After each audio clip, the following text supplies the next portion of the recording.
I was reflecting over lunch and thinking how many different agencies are here, from health, from justice agencies, academia, policing, probation, prison establishments, and that in itself is a huge success. It took us quite a long time to get to that point in the UK, so I think you should be commended for this initiative in collaborating.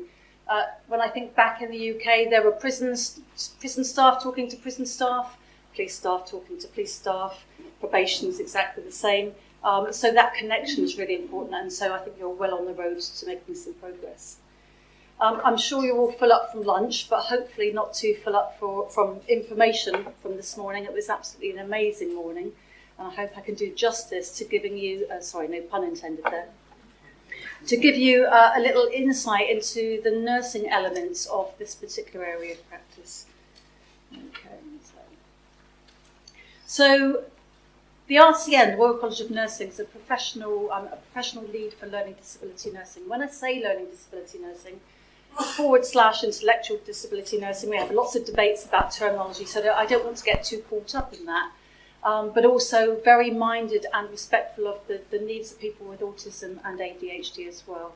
But that happens to be the title, Learning Disability Nursing. I also cover justice and forensic nursing, so anywhere that our members, our registrants work in secure settings across the UK, part of my role is to give them some professional support in the best way that I can.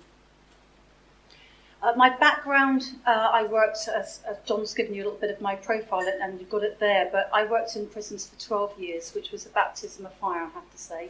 It's the most challenging, the most rewarding, the most complex place I have ever worked, but it's been my richest learning opportunity as a registered nurse, and I'm sure those of you that have worked or connected with prisons would appreciate what I'm saying there.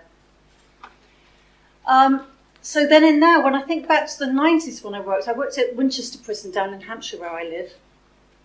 It was always a culturally challenging environment, particularly so, I have to say, compared to some of the other prisons. There was a lot of history and culture. And so for a female nurse coming into that setting was quite an issue.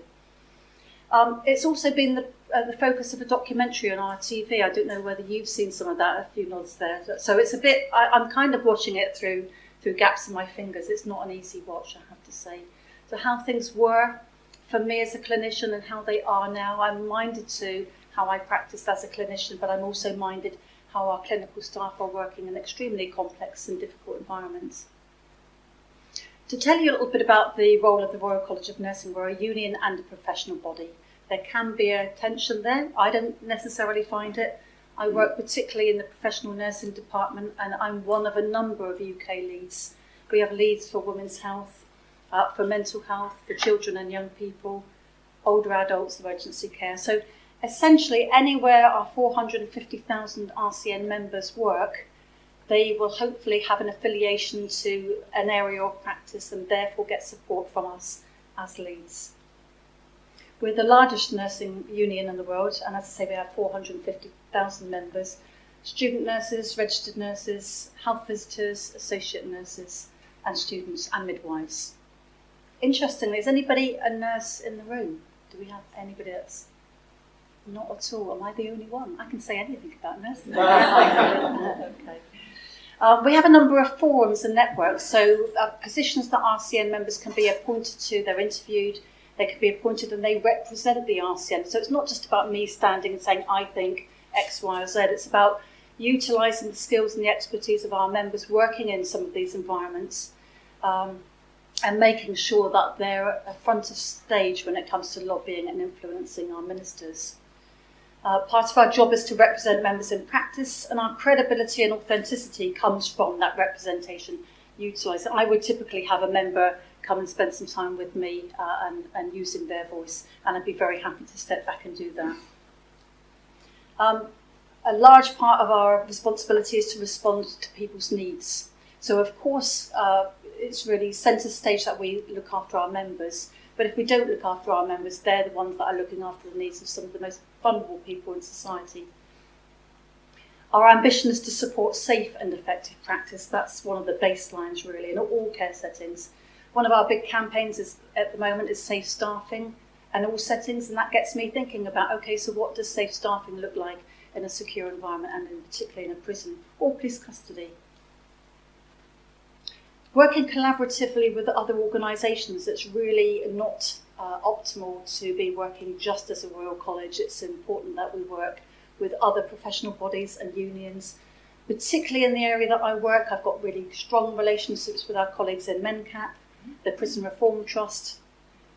I was happy to put my name forward for the NHS England Health and Justice Clinical Reference Group, which is a bit of a mouthful. But I'm the nursing representative on that small group made up of different clinicians, and we look at clinical practice in England and Wales and give our views. And again, it's about harnessing our members' views into that mix. So when we're developing policy, it's really important to assure ourselves that all of the voices are at the table. The Learning Disability Professional Senate is really important. So you can see already I've got two different roles. Sometimes I'll be looking after and supporting nurses out there in hospital settings. Sometimes it will be a learning disability nurse working in a prison or police custody. So there's quite a mixed bag. Being on the Learning Disability Senate, again, where professionals come together, has been really fruitful. And together we've been able to highlight some of the big challenges out there in services and actually offer up some good policy guidance and practice. Foundation of Nursing Studies, our collaborators, Queen's Nursing Institute. EPSA, does anybody know about EPSA? Okay, so EPSA is the European Public Service Union, so there's quite an affiliation between the RCN and the European Union network. And the European Union network also has a prison sub-network, and I managed to muscle my way into that particular group because I had no nurses on the group. We meet once a year in Brussels. The next meeting's coming up in December.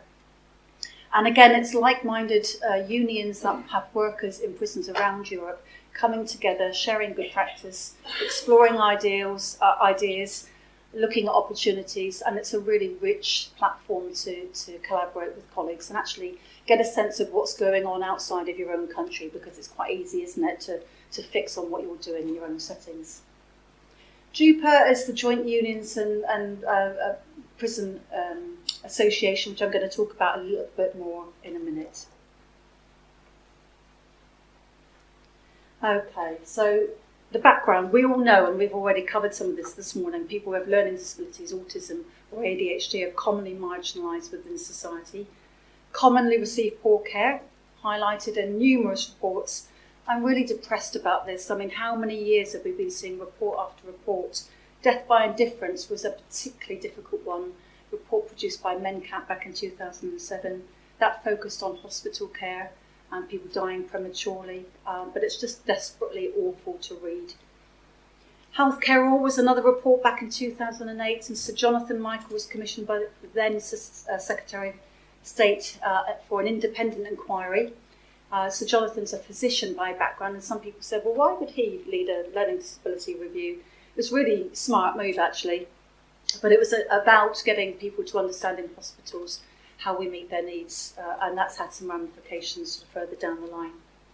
Panorama, Winterbourne View, Wharton Hall, and today the Joint Committee on Human Rights report has just come out, if any of you have seen the news, and it's something that the RCN has felt quite strongly about. Our RCN Congress earlier this year, we had a debate and a resolution around human rights, and that will create a whole opportunity to take some work forward and focus very specifically on that particular area. But I'm going to pause for a moment because I'm talking a lot about challenges and we'll go on to do so, but it's also important to recognise some of the superb work led by some excellent practitioners. And I'm not just talking about nurses, but if you'll indulge me, I'll talk about some of their work. This year as well, we celebrate the centenary of learning disability nursing. It's been really important to get that issue and practitioners' experience and knowledge alongside our other colleagues who might not necessarily know what learning disability nurses do or who they are. This celebratory year is overshadowed by the most acute shortfall, particularly in all four branches of nursing. We have adult nursing, of which I am, mental health nursing and children and young people's nursing, but learning disability nursing is the most depleted of all of the branches. That's why the RCN has prioritised this area of practice. We can't afford to lose too many, and we are. Lots of reasons for that, but older people that have come up through the ranks and gone on to become consultant nurses are now coming up for retirement. So we have to think about further down the line how we invest in our clinical staff in the future. We have to make sure that we recognise people's needs. People with learning disabilities are born earlier and survive in complex health problems, increasingly due to some of the successes that we've had, our advances in technology and treatment. That's a success. But actually, with that in mind, we have people living into older age with much greater complexity and much greater dependence in some cases. So we have to think about our future workforce. And I'm certain that not enough attention has been paid to workforce in the past or currently. In 2016, we produced a report called Connect for Change, and I commend you to have a look at that. It's an RCN policy document which shows some really powerful illustrations. I'm not going to put the graphs up there now, but it shows you people with learning disabilities, autism and ADHD, their unmet needs going like this, but actually the workforce statistic is going like this. So it doesn't take a rocket scientist to figure out the shortfall there. Some of the facts, and some of this has been touched on already this morning, so bear with me, but around, this is some statistics from the Prison Reform Trust and the Bromley Briefings Autumn Fact File. I commend that to you as well if you want to get some facts about what's going on in the UK around prisons and detention. That's a really good resource for getting some evidence-based facts. 1/3 of people, around 33%, identified as having a learning difficulty or disability following assessment to prison, and that's during the period 2016 and 17. I suspect that's probably higher now. 7% of people in contact with the criminal justice system have a learning disability, compared with the average of around 2% in the community. So you can see the disproportionately higher percentage of people with those needs. There is improving picture of good practice. It is isolated. It very much depends on where you go and who you talk to. It depends on having champions in establishments, whether that's in police custody, whether that's in the prison setting. I always say it's a good recipe if you have a great governor that's positive and dynamic, if you have a great head of healthcare and a great nursing and clinical lead, doctors and nurses working well together, and if you have a great trust or a provider of prison services, then you've got all the ingredients to achieve some success. But despite the challenges, we see some of the good practice that exists. We work very closely with Her Majesty's Inspector of Prisons, and inspectors quite understandably and quite rightly profile some of the challenges and some of the real difficult pictures that we've got at the moment. But when I spoke to one of my inspector colleagues just a week ago, she said, when there's chaos in some of our prisons at the moment, actually, if you look at the healthcare, there's some fantastic work going on, and that's borne out from some of the presentations this morning. It's still going on, so I'd like you to give thought for that. We try in the organisation to not only focus on some of the challenges, but actually think about that great practice and promote that great practice. People in practice need to get some energy from other people doing good work. So when I come into contact with a nurse and they say, well, I'm just doing this and it's not a big deal, actually it is a big deal. We need to shout about that, not for the individual only, but it's for the organisation, for that establishment, and actually for healthcare in general. But more than half of prisons last year identified needing support. So you have to say where those good practice examples don't exist, what about them? And we've got a whole lot of work to do. People with learning disabilities, autism or ADHD are more likely to have broken prison rules, they're subjected to control and restraint, and more likely to end up in segregation. 3 times more likely to have a significant anxiety or depression. Well, that's been covered this morning, and that's absolutely borne out from a number of reports and research papers.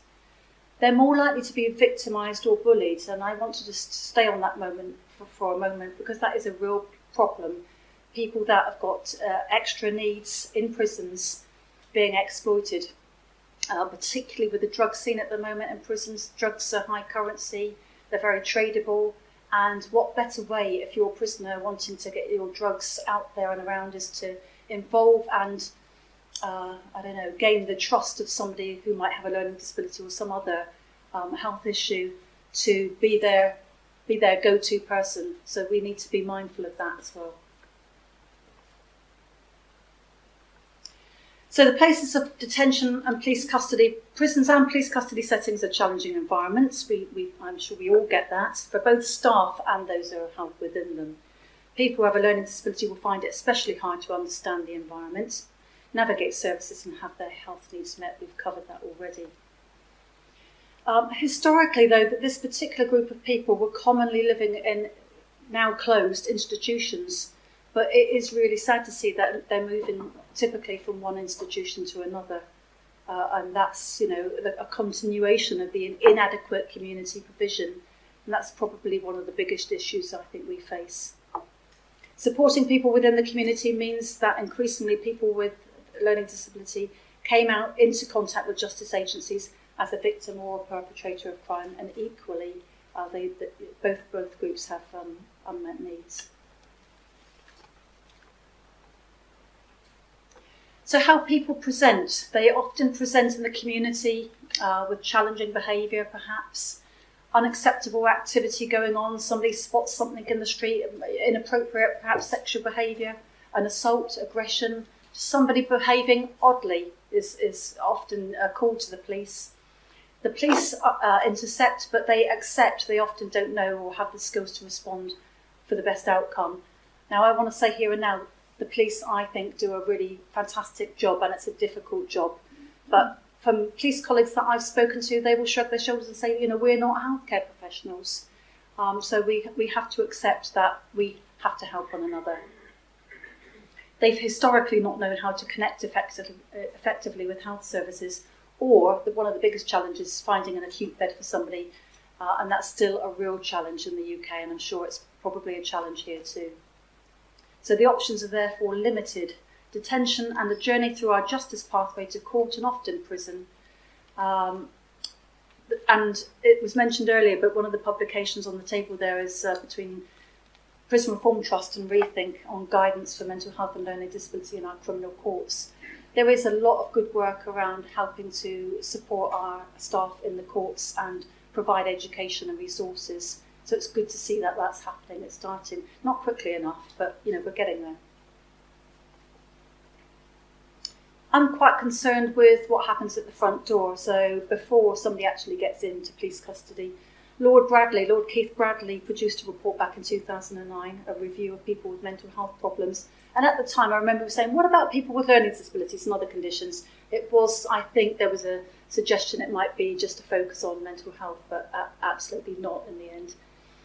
In 2014, a review, 5 years on, an independent review of the progress to date and the priorities for the future, and it's really important to set out, okay, so where are we now, what have we achieved, where do we need to go next? That's really important. That was commissioned by the Centre for Mental Health.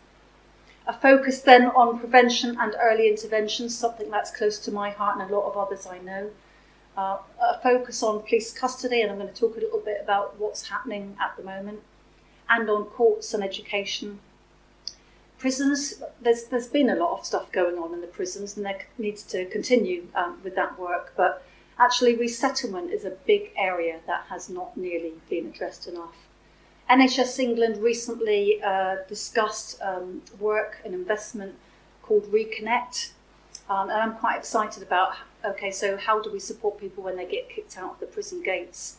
There is a big void there.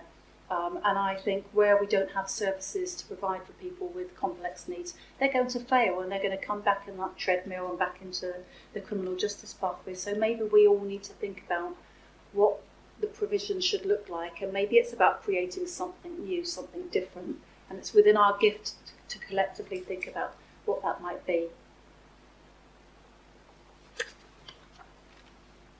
So we have collaborators within NHS England have developed the Liaison and Diversion Manager Practitioner resources, and that's some really good guidance for staff. There's a huge amount of guidance and support out there. So one of my messages here this afternoon is to please don't reinvent the wheel.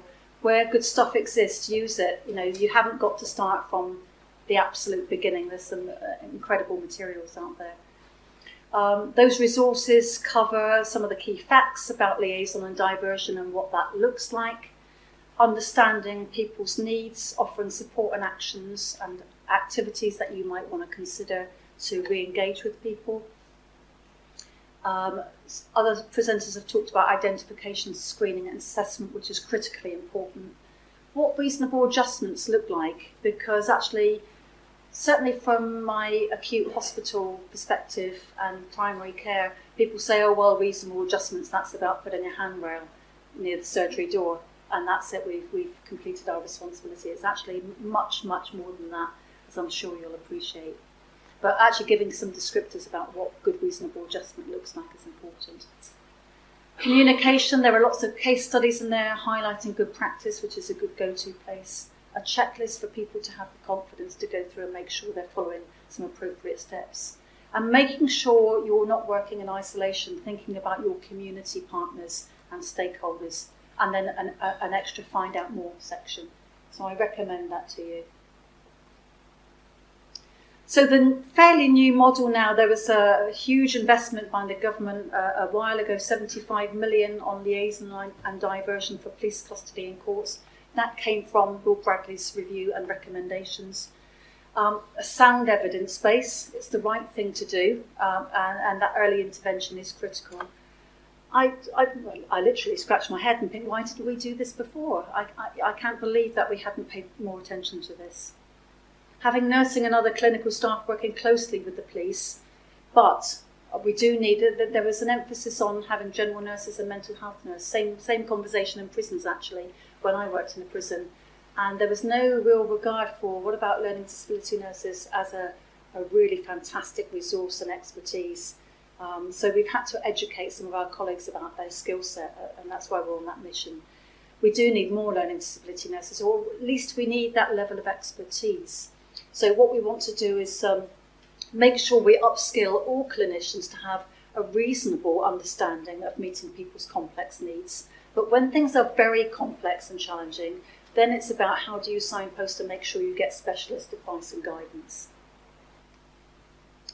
It's about intercepting people in need. So when that person in the street is behaving in an unusual manner and somebody calls the police, it's about having the nursing and professional clinical capability of intercepting that need and then connecting or reconnecting that person with appropriate services.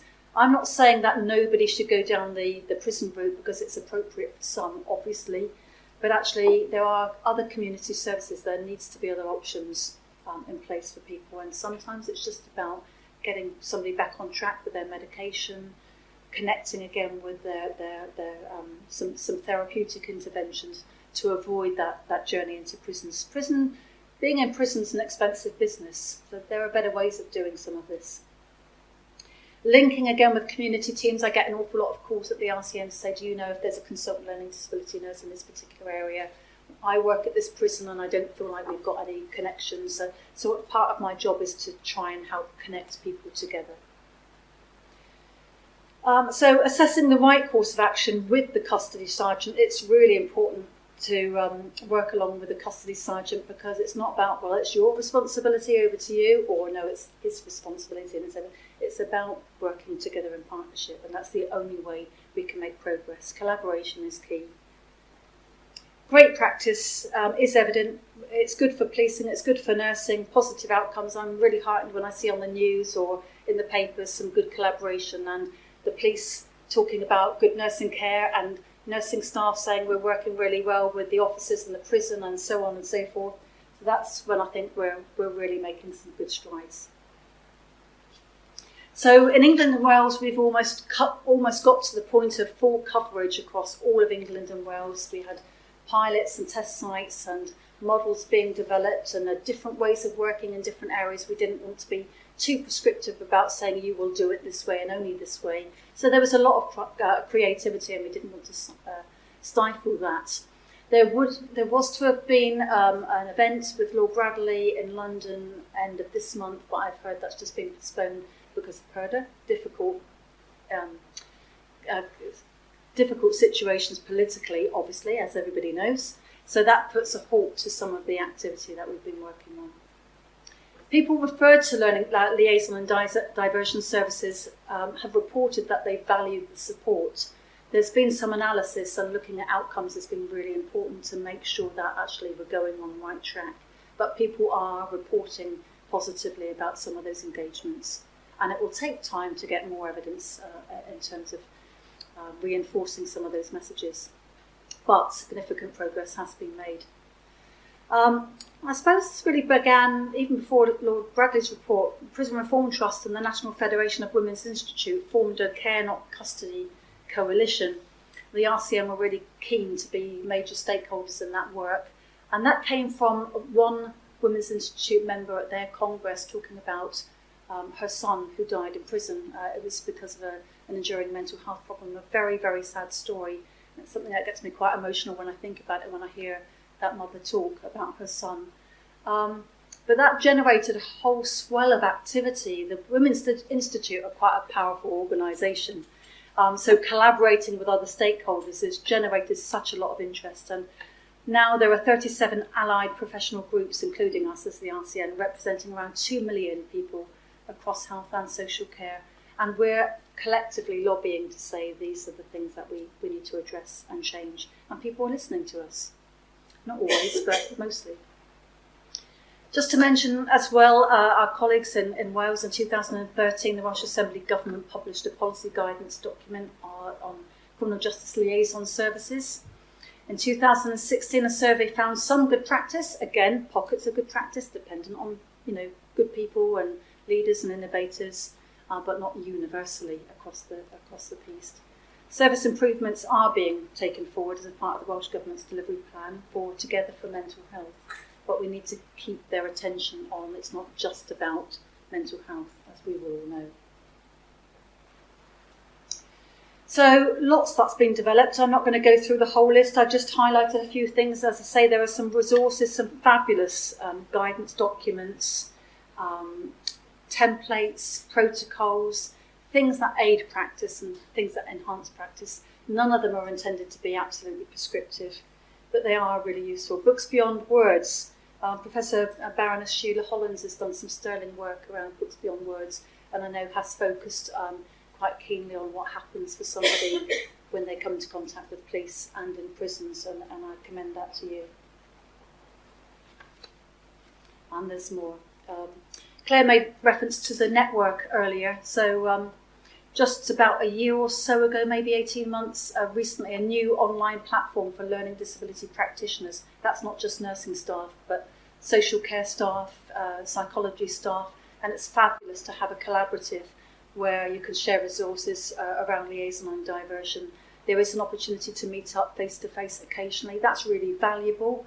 I recognise that we're in an online world at the time, but at this moment in time, but I think face-to-face meeting up with people like we're doing today is really important as well. It's a place where practitioners can get support, raise issues of particular presentations. When somebody's got a particularly complex problem, you might call upon your colleagues and get some advice and guidance. Again, looking at good practice and to be able to network across the country. It's really important to not focus on just where you're working in one locality. Sometimes it's just a case of picking up the phone. People don't do that anymore, do they? But I think it's valuable. And the other thing that network are doing, they're seen as a resource and a pool of expertise in their own rights, and they're starting to contribute to consultations and develop policy for themselves, which is fabulous. Some of the nursing issues go back. Some of the challenges in prisons. So again, as I've mentioned, learning disability nurses, a lack of, definitely. Prison staff still have a poor understanding of learning disability, autism and ADHD. Prison rules, as we've heard, inflexible, overuse of restraint, bullying, most definitely by other prisoners, that is a big issue. And it is a damaging environment for somebody's mental and physical health. It's hard to have a voice.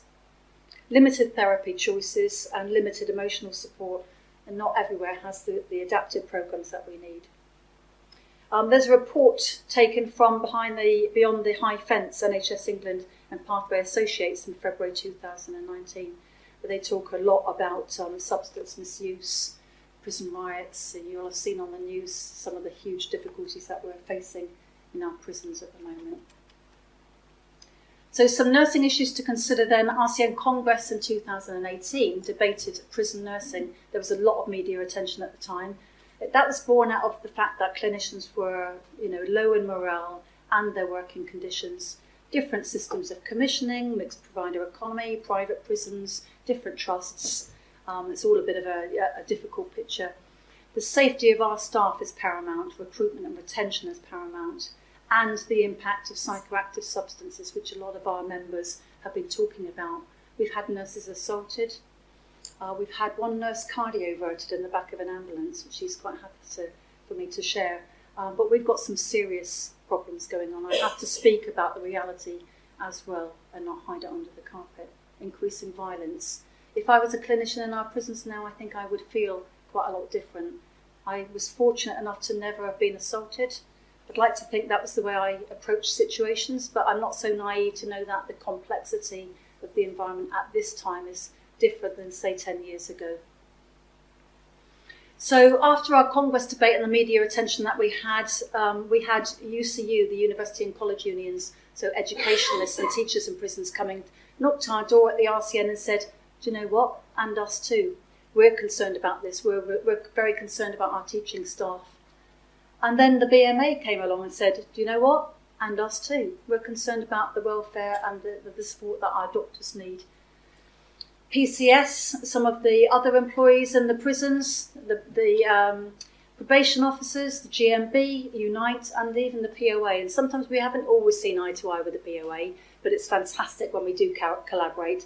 I think they're often seen as militant and challenging, I think sometimes for the right reasons, but I think we take a slightly different approach within the RCN, but it is important for us to collaborate, and we're saying the same. So we decided to develop a network called JUPA, the Joint Unions and Prison Partnership, to say actually we're much stronger together and we need to channel our activity for the benefit of our members, but ultimately for the benefit of the people that we're looking after.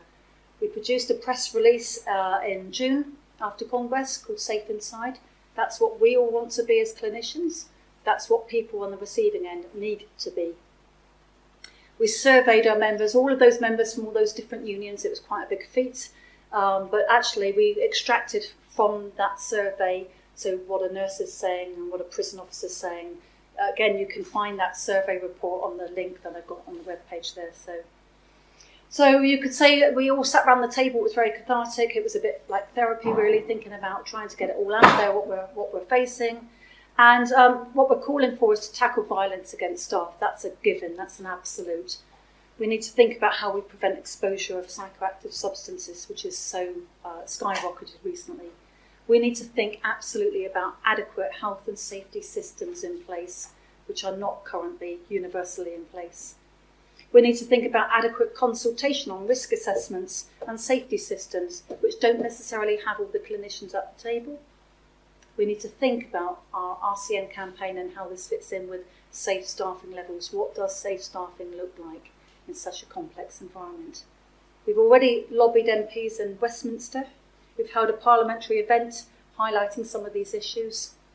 And I'm sure you can get that retrospectively if you look on the parliamentary websites. It's quite provocative, quite emotional for some people to talk about having gone off sick and how they had to deal with some of their own psychological impacts of working in some of these environments. Parliamentary questions, we've encouraged them to be raised with many oral and written responses covering things like occupational health, reporting assaults and trying to get some data so we've got hard fact evidence in order to be able to take it forward.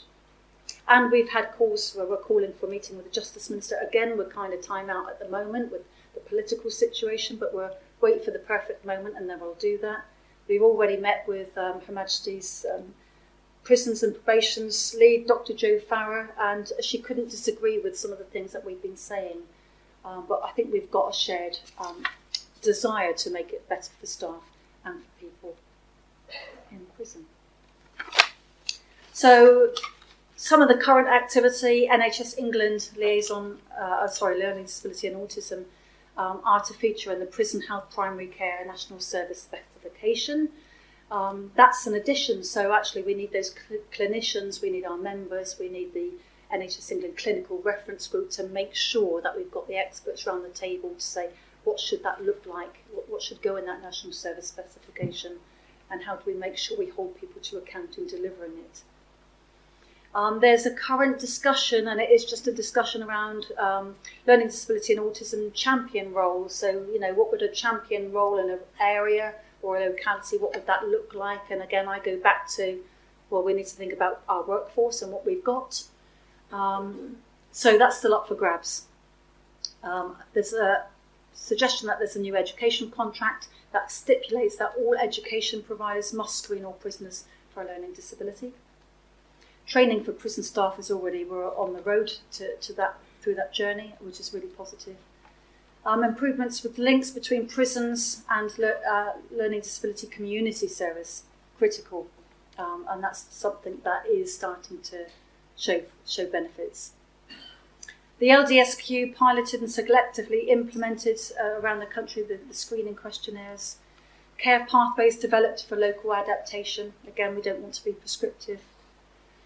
And the Ministry of Justice and the Department of Health to work together to adapt accredited offender training, thinking skills training programme. And I suppose to conclude, one of the documents, one of the books there, Out of the Shadows, which I mentioned earlier this morning, one of the authors came to meet with the RCN just a few months ago, actually. It's a 2-year project that with the charity McIntyre have developed. And it's the untold story of people with autism or learning disabilities. And reading through that book, and again, I would recommend that to you because there's some really powerful but emotional stories there. And I just want to pick out one from the book, but there are so many. Danny lived in Northern Ireland when he was young, one of 5 brothers and 3 sisters. He didn't understand what was going on. They called me the loner. I fell into a bad crowd when I was about 11 or 12. I used to break into places with friends and get money. I got a fine but didn't pay. I didn't know how to. So I went to prison. I've been in lots of prisons. I had more security inside. I felt happier. When I came out, I committed more crime to get back in. That's a common theme, actually. We're hearing that quite a lot, and that's a real worry. Since then, I have got support. I've been helping other people to train prison staff, which is fabulous. That's a really sad story. It's one of so many. I just want to leave you with hope that there is some fantastic work going on. You will be doing some fantastic work. We have to work with our partners and our collaborators. None of us can do it in isolation, but I think we're well on the road, despite some of the challenges. So thank you very much.